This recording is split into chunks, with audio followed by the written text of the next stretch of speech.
Let's say you have a YouTube channel, and let's say that you want to do a video on, a car race.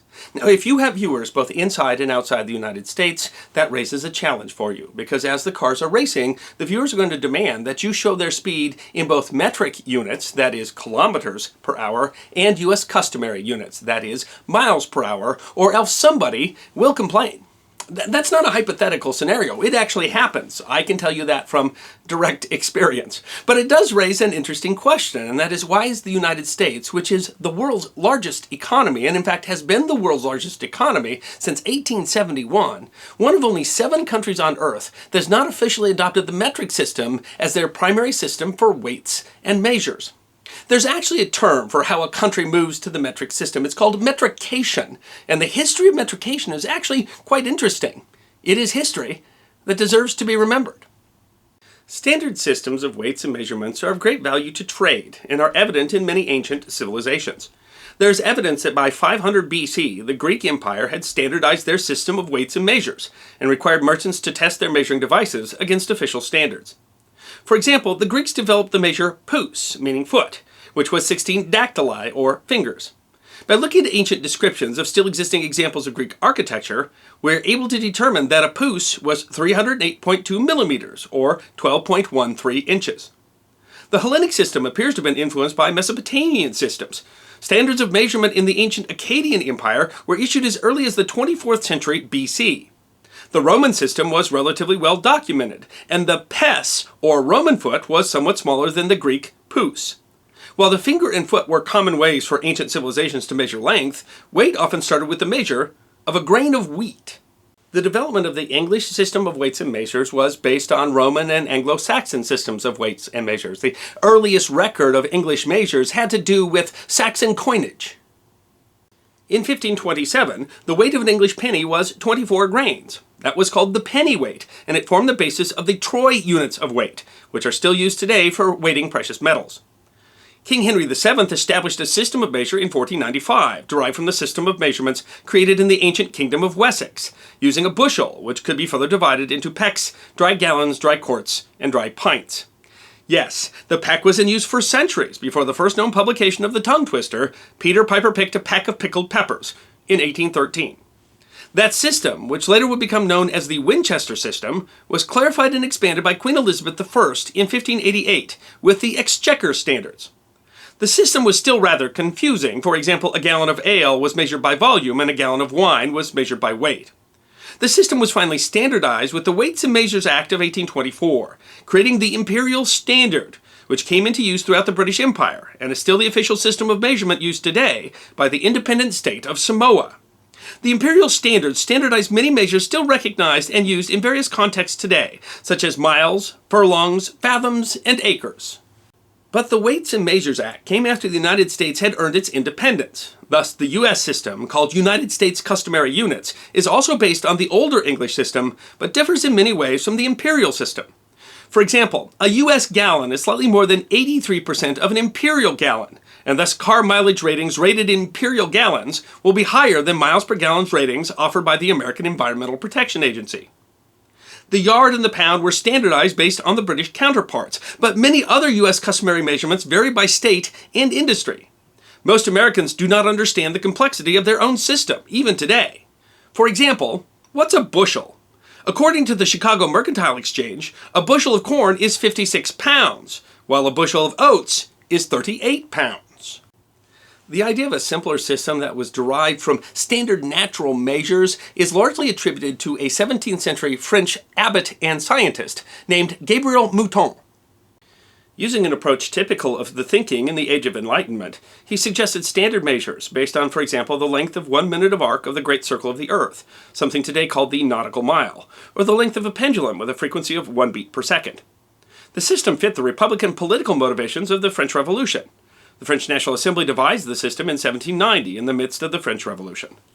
The unit of length was to be a portion of the Earth's circumference. Measures for volume and mass were derived from the unit of length. In that way, the basic units of the system were related to each other and to nature. Larger and smaller multiples of each unit were created by multiplying or dividing the basic units by 10.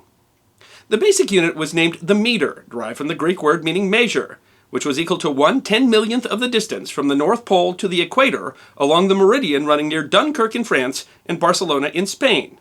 A measure that took 6 years to determine and was actually not quite accurate, but has nonetheless remained the standard.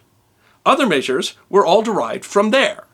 The system makes sense and is much easier on users, but changing from traditional measures used for centuries was not a simple process. Much of the reason that the metric system became the international standard had to do with the unique situation in Europe in the 19th century. As once disparate peoples formed unified nations in Italy, Germany, and the Netherlands, the metric system was a simple compromise among competing local systems.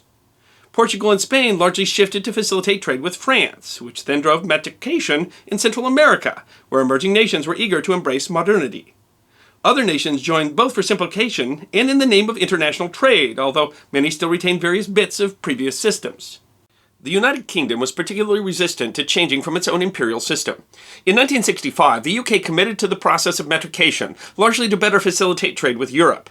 Metrication has not always been popular in the UK, but through a series of regulatory measures has metricated most trade and retail.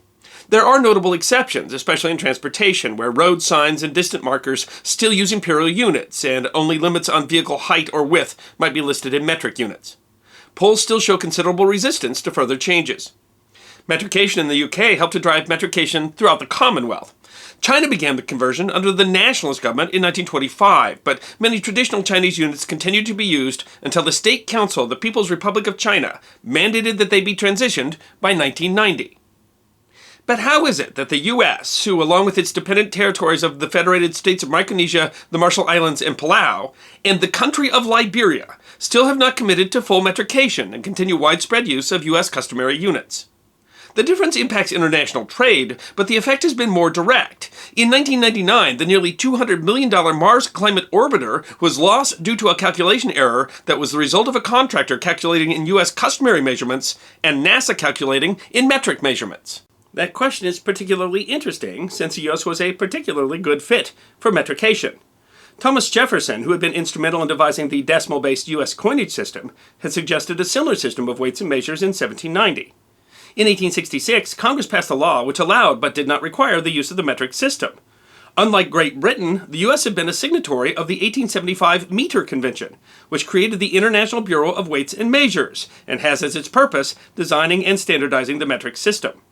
Between 1895 and 1987, it was required to teach the metric system in U.S. public schools, and more directly and unknown to most Americans, since an 1893 decision by Thomas Mendenhall, director of the U.S. Coast and Geodetic Survey, the fundamental standards of length and mass for the U.S. customary system is based not on the imperial standard, but in relation to the metric system.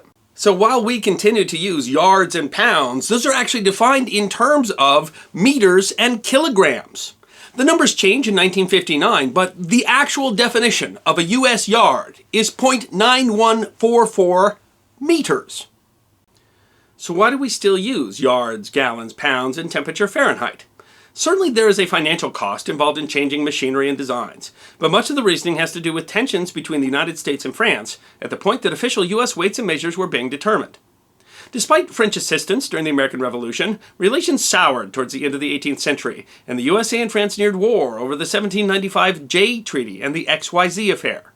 In 1798, when France invited foreign dignitaries to come and view the new metric system, France declined to invite the United States. Supporting the system was seen as unpatriotic, an attitude that endured. An 1883 song written by influential poet C.A.L. Taunton included these lines: "Then down with every metric scheme taught by the foreign school. We'll worship still our father's God and keep our father's rule. A perfect inch, a perfect pint, the Anglo's honest pound shall hold their place upon the earth till time's last trump shall sound." There were practical complaints as well. The metric system seemed only as stable as the French Revolution, and there was a concern it would collapse. In fact, it briefly did. Some metric measures depended literally on French territory, and there was a concern that the U.S. would not have possession of standard measures. At a critical point when the change made sense, the metric system's French origin entrenched the U.S. customary measures. And finally, there were the pirates. In 1793, Thomas Jefferson asked French naturalist Joseph Dombey to acquire a standard kilogram that could be used as the basis for U.S. measures. On his return trip, Dombey's ship was blown off course, and he was captured by pirates. He died in captivity. Is it possible that the U.S. may have made a different choice had pirates not stolen our perfect kilogram at a critical time when decisions about the U.S. system were being made? Of course, none of this explains why the U.S. hasn't made the change since, just like Great Britain did in 1965. There are essentially two answers to that question. The first answer is we already largely have. The process of metrication is fairly advanced in the U.S. Most scientific work, the field of medicine, and the U.S. military all operate exclusively by metric measures. As a result of the 1999 Mars Climate Orbiter loss, so does NASA. The metric system is used by more than people seem to realize. Americans no longer buy liquor by the traditional fifth or 1/5 of a gallon, and instead the standard bottle is now 750 milliliters. Community races are now mostly run not in miles, but in Ks. The second answer to the question is that the government has not forced us to. Part of the forgotten history of metrication is that in almost every country where the metric system has been enforced, the people in the country ignored the system and continued to use their traditional measures until they were literally forced to change by the government. Even in France, the people largely ignored and mistrusted the metric system until they were essentially forced to convert under Emperor Louis Philippe. Government attempts to enforce the metric system were a primary driver behind the deadly Quebrequias revolt in Brazil in 1874. Some traditional measures simply have too strong a traditional following. That is why you can still get draft beer by the pint in Great Britain and Ireland. While the U.S. has made multiple laws requiring that the metric system be taught in schools, requiring that products be labeled in metric units, requiring that government contracts be done by the metric system, the United States has never required that private business be conducted using the metric system. So Americans continue to embrace their customary measures because they're given that choice. We choose to watch NASCAR in miles per hour. We choose to require 10 yards to get a first down. And history tells us that much of the rest of the world would have made the same choice if their government had allowed them to. I'm the History Guy, and I hope you enjoyed this edition of my series of short snippets of forgotten history about 10 minutes long. And if you did enjoy, please go ahead and click that thumbs up button, which is there on your left. If you have any questions or comments, feel free to write those in the comment section. I will be happy to personally respond. And if you'd like more snippets of forgotten history, all you need to do is subscribe.